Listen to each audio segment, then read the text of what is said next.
Vladimir Komarov walked through the corridors of the Baikonur Cosmodrome on April 22, 1967, knowing he was likely walking to his death.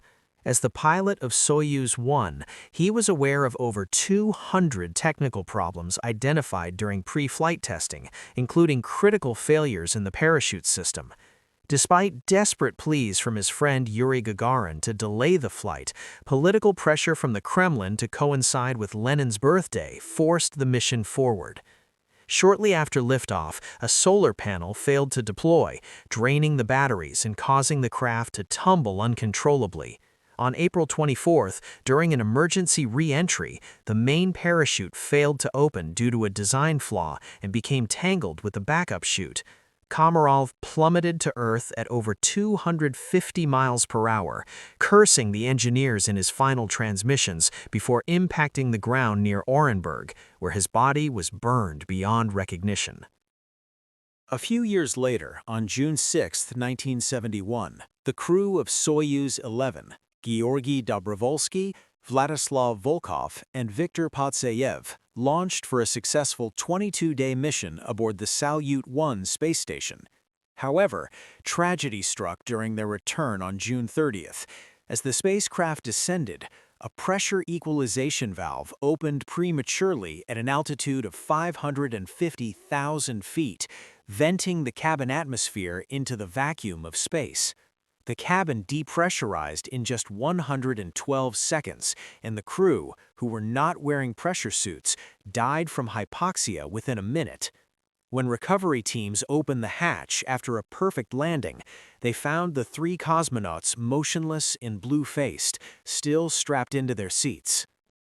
The Space Shuttle program also faced devastating losses, beginning with Challenger on January 28, 1986. Despite warnings from engineers that cold temperatures had compromised the O-ring seals in the solid rocket boosters, NASA proceeded with the launch. Just 73 seconds into the flight, the failed seals allowed superheated gas to rupture the external fuel tank, causing a massive structural breakup. The crew compartment was thrown clear of the explosion, and evidence suggests the 7 crew members, including teacher Krista McAuliffe, were likely conscious during the 2-minute fall before striking the Atlantic Ocean at over 200 miles per hour. Years later, on February 1, 2003, Space Shuttle Columbia was lost during re-entry. During its launch, 16 days earlier, a piece of foam insulation had struck the left wing, creating a hole in the thermal protection system. Though engineers requested satellite imagery to assess the damage, NASA management denied it.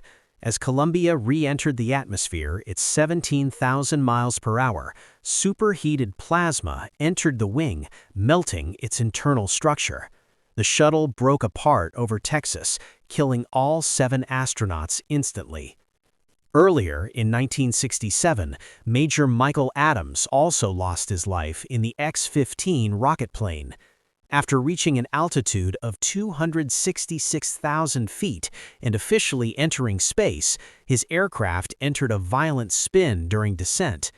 The extreme aerodynamic forces eventually caused the plane to break apart at Mach 3.5, subjecting Adams to 15 Gs and claiming his life. These tragedies remain a somber reminder of the immense risks of space exploration.